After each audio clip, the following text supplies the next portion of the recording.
Is that Stallone? No way. It can't be. He's way too old now. Those were the last words the gang muttered before realizing that threatening an old man like Stallone was the biggest mistake they could have made. Logically, it was just another Tuesday, but not for the man behind the wheel of the white freight liner. Sylvester Stallone sat silently, his knuckles resting against the leather of the steering wheel, eyes fixed ahead. He wasn't here for fame, or cameras, or another role. This wasn't about movies or flashbulbs.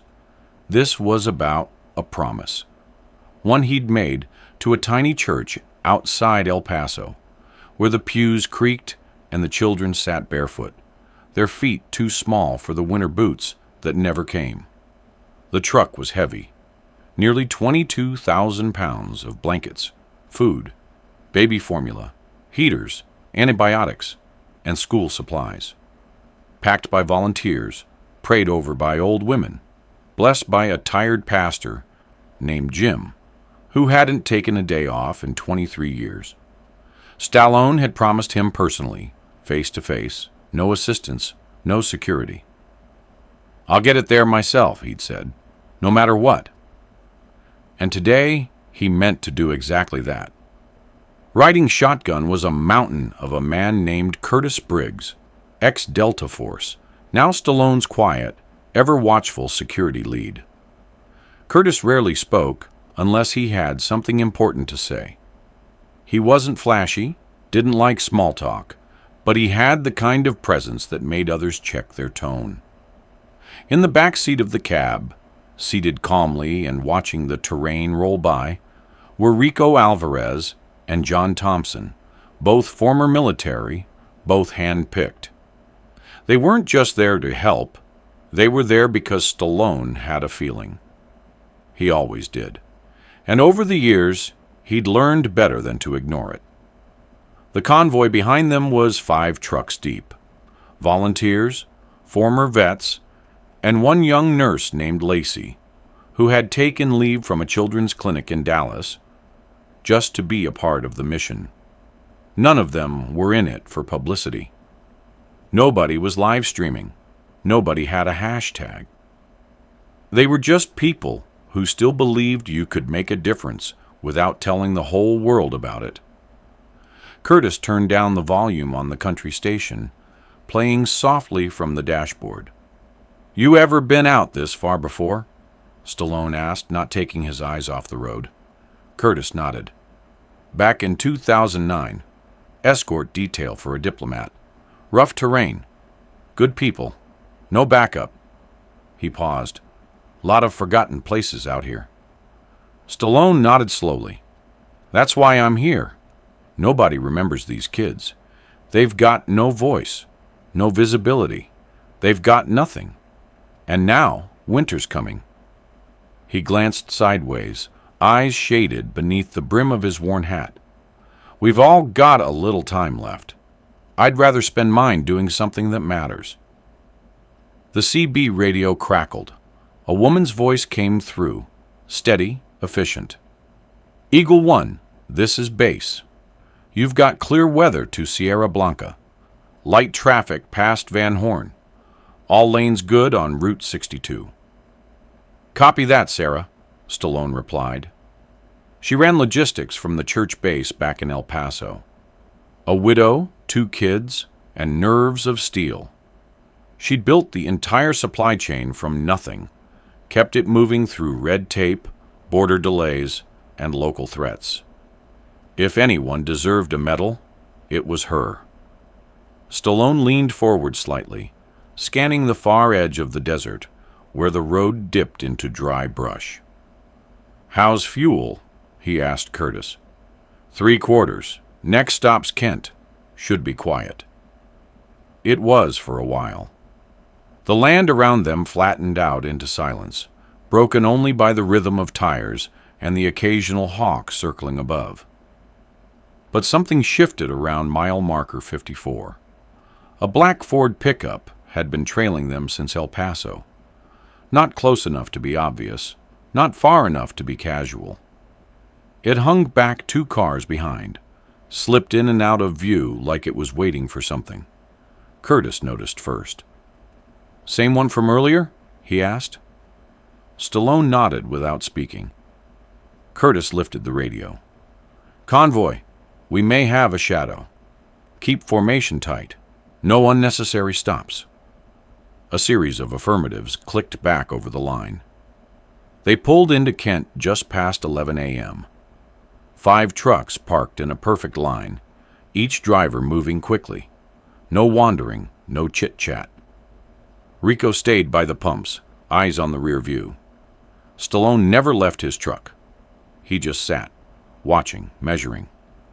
The black pickup slowed, then turned down a side road and vanished. For now. Back on the road, Curtis finally broke the silence.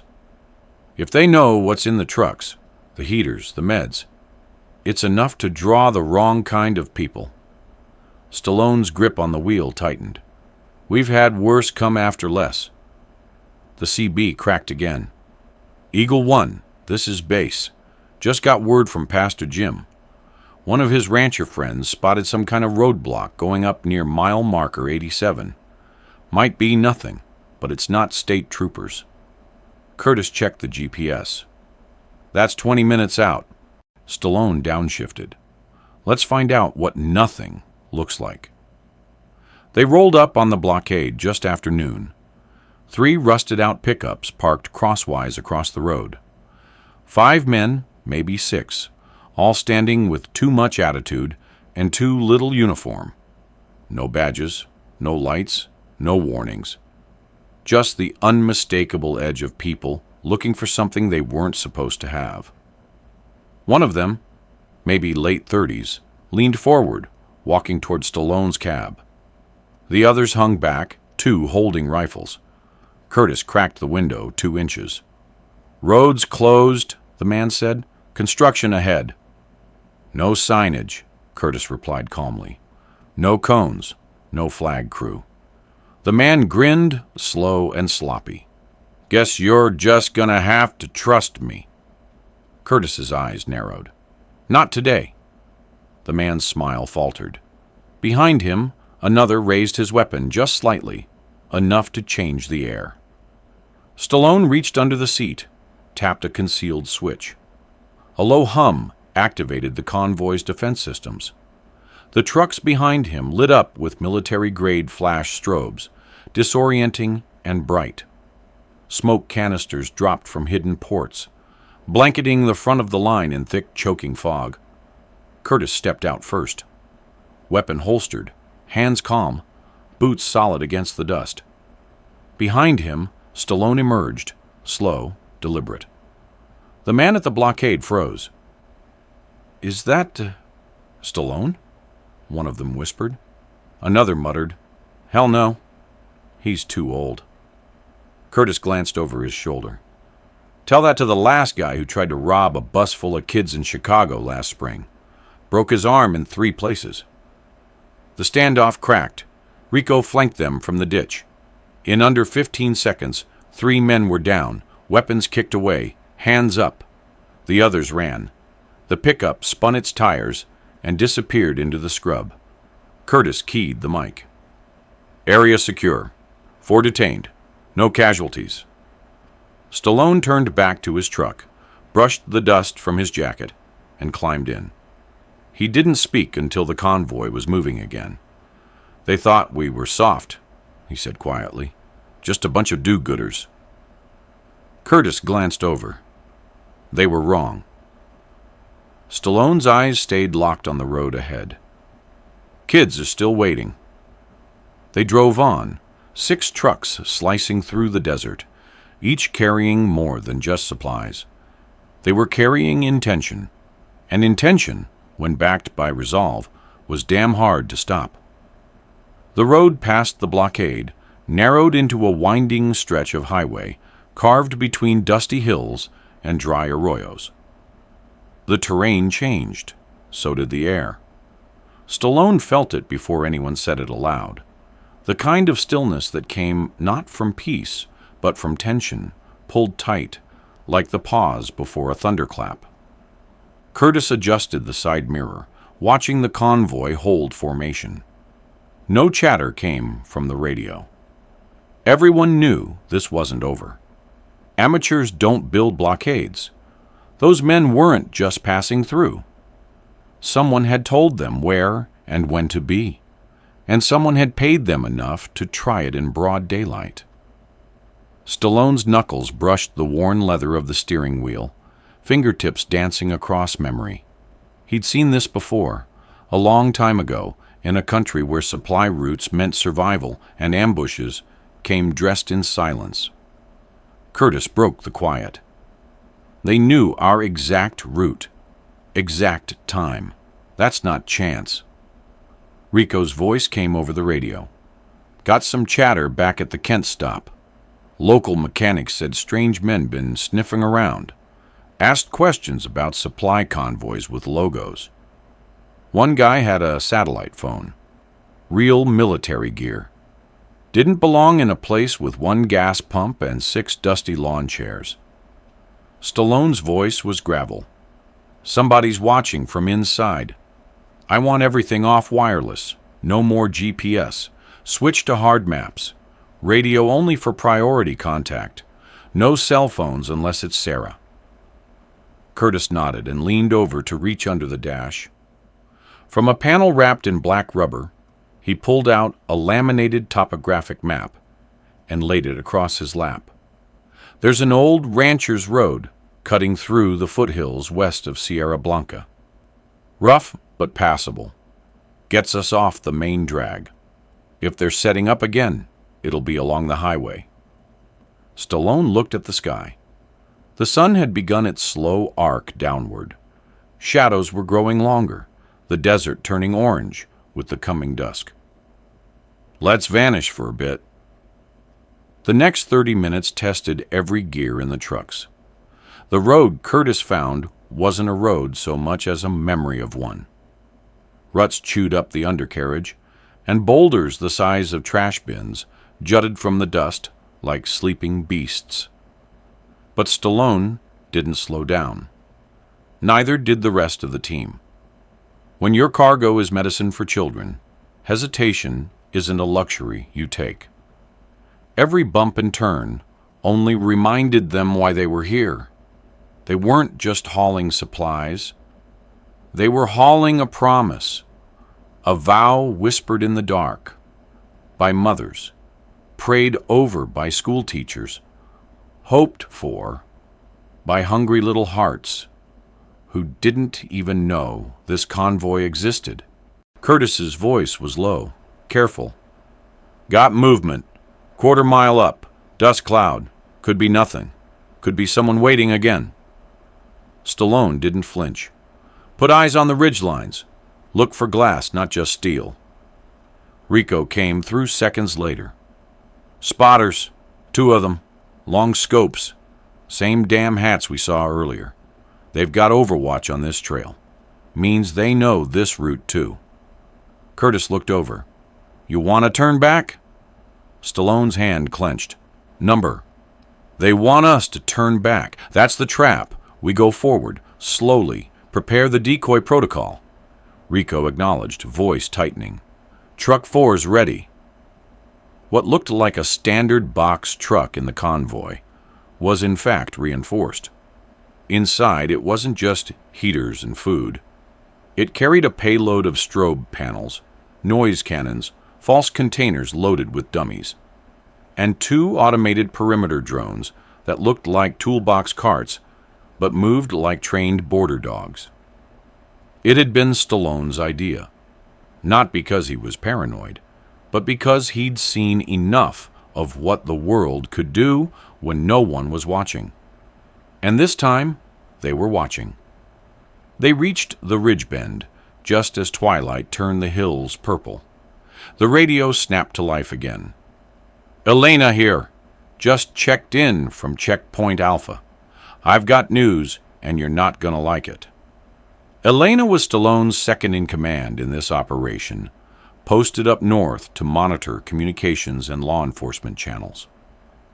A former intelligence officer turned social worker, She was tougher than most men he'd fought beside, and twice as fast to adapt.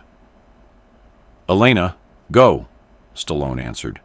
"You've got company waiting at the old gas works just east of Sierra Blanca. Not locals, tactical vehicles. 4 SUVs, unmarked, tinted black. At least 8 men. Body language says contractors, not amateurs." Curtis cursed under his breath. "Private security, hired guns." "They're not here for the kids," Elena continued.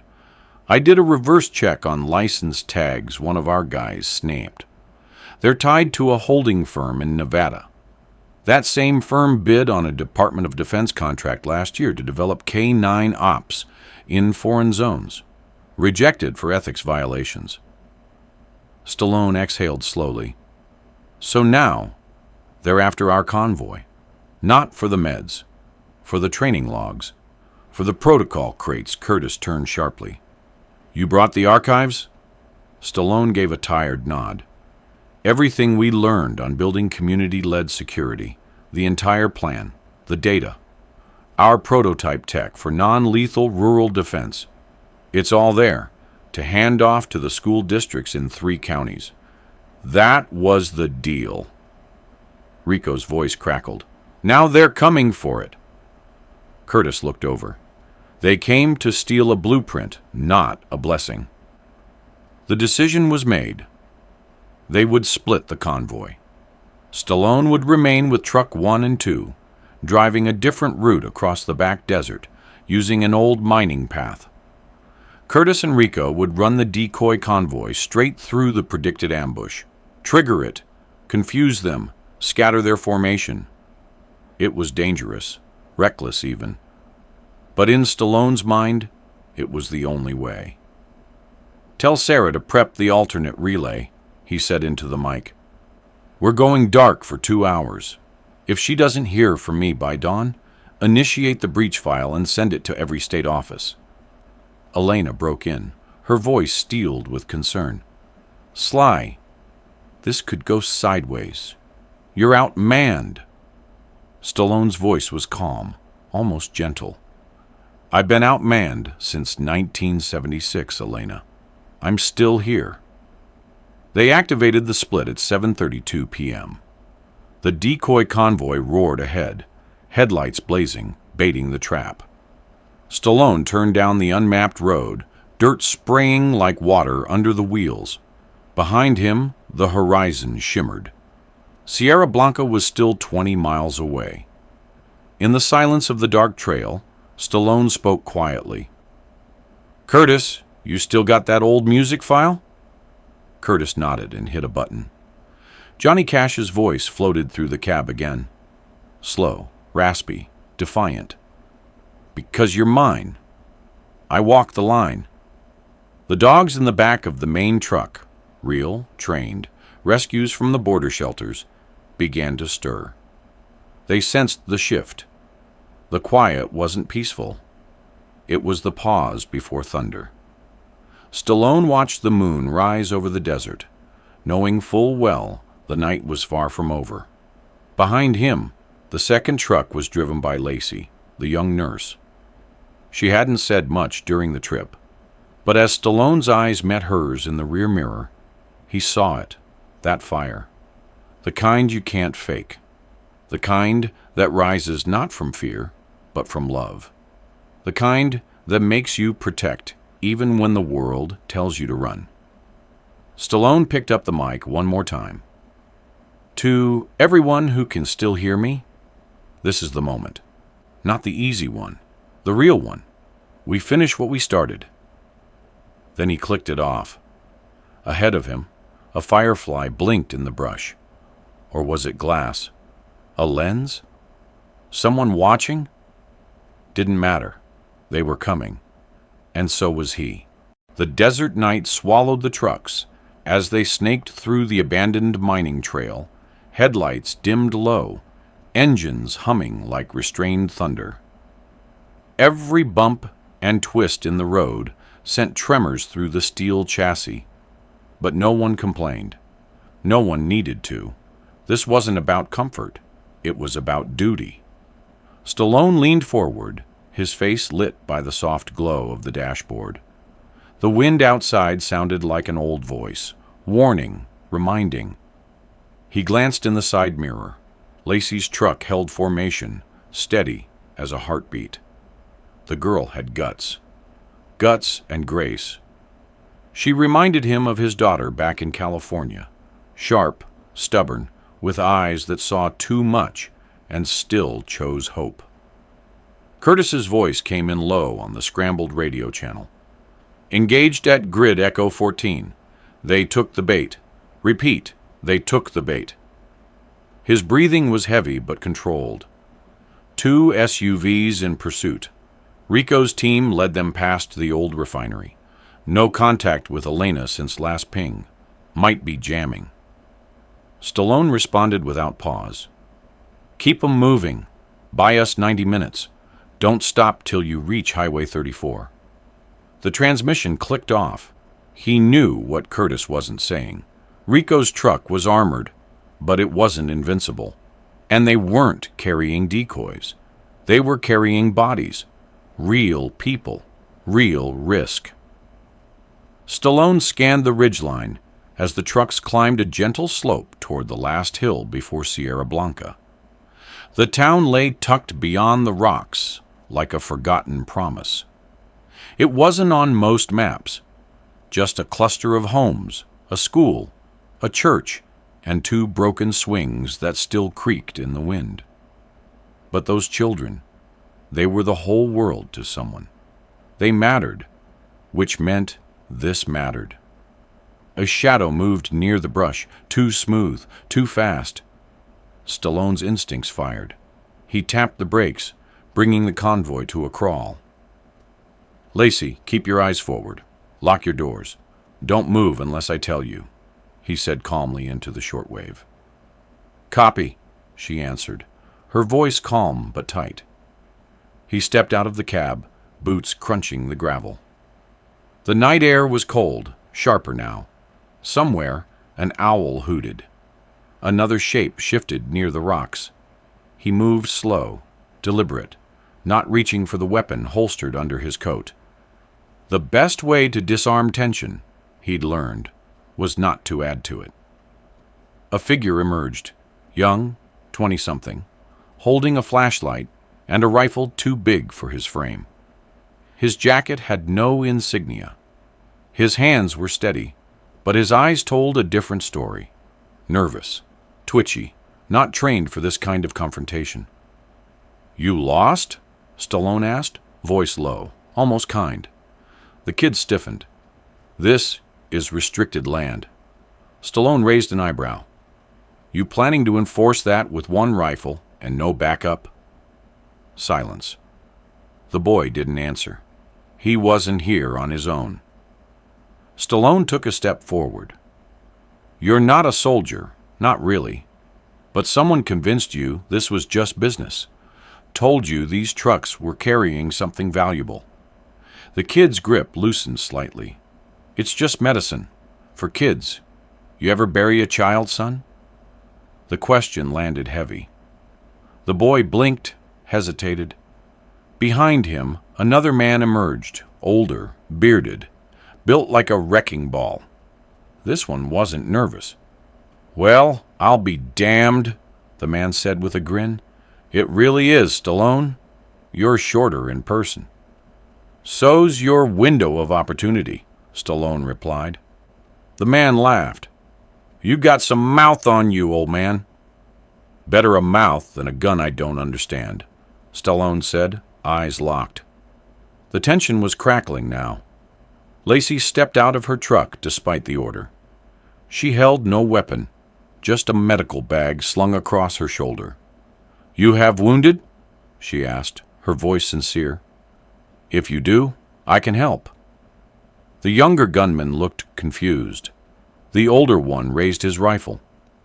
You think we're here for Band-Aids and sympathy? No, Stallone said, stepping in front of Lacey. You're here because someone offered you cash for something they couldn't earn. and because no one ever taught you that doing the right thing sometimes pays better in the long run. A beat passed. Then two things happened at once.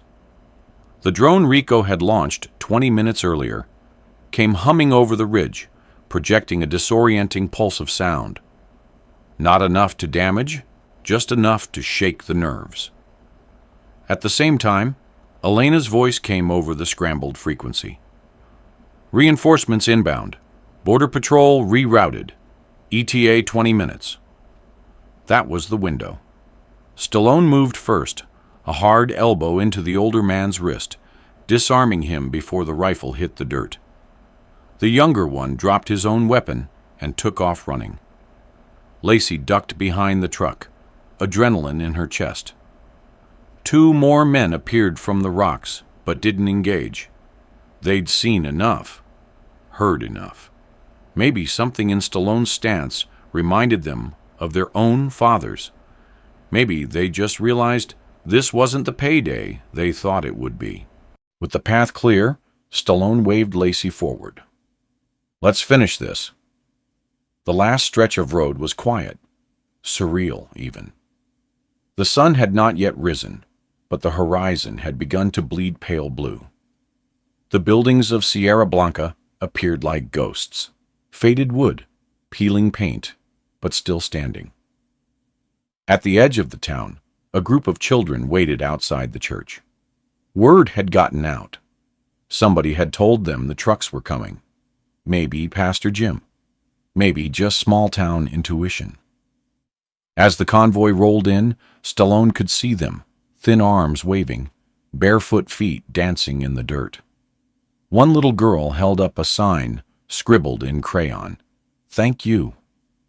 He parked the truck, stepped out, and walked slowly to the crowd. No music, no applause, just silence and the kind of eyes that remembered, the kind that watched people disappear, the kind that didn't expect anyone to keep a promise anymore. He bent down and handed the first crate to a boy who looked about 9. The kid's hands trembled under the weight, but he grinned like he'd just been handed the keys to the world. Pastor Jim emerged from the chapel steps. He looked older than Stallone remembered. Maybe they both did. They shook hands like men who had fought the same war in different ways. Didn't think you'd actually come, Jim said, voice cracking. Stallone looked at the kids. I gave my word. As the sun climbed over the hills, casting its first full light across the trucks and the people they served, Stallone stepped back and watched. Curtis and Rico arrived minutes later, bruised but standing. No casualties. The decoy plan had worked. The holding firm's hired muscle had been neutralized or detained by Border Patrol before they even reached the ridge. Elena pulled up last, stepping from her Jeep, with a file folder tucked beneath her arm. You still want to share this? She asked. Stallone looked out over the makeshift clinic Lacey had set up, the laughter of children echoing from inside the church as coats were distributed and meals unpacked. Yes, he said. Give it to every sheriff, every principal, every rural mayor in the region. They'll know what to do with it. Elena smiled faintly. This blueprint, you know it'll scare people. Good, Stallone replied. Fear's not the worst thing. Apathy is. As they stood together, a camera from a local radio station began filming. Someone had heard. Someone wanted to share it. The reporter, young and bright-eyed, asked, Mr. Stallone, why risk yourself for this? You could have just sent money. He looked into the lens, straight and clear. Because money doesn't deliver hugs. Money doesn't teach men not to steal from children. But presence does. Courage does. And if we don't show up, who will? The camera went silent, and the kids behind him cheered. That night back at the motel, Stallone sat by himself, boots on the bed frame, gazing out the window. The desert wind sang low, stirring the curtain. On the table beside him was a crayon drawing. The little girl had slipped it into his pocket. It was a truck, a sun, a man with big arms and a kind smile. Above it, in shaky letters, "You came." He didn't need an award, didn't want one. This was enough. He closed his eyes, let the weight of the day rest in his bones. Outside, the convoy sat empty, their cargo delivered, their mission complete. And somewhere, under the Texas stars, a promise had been kept.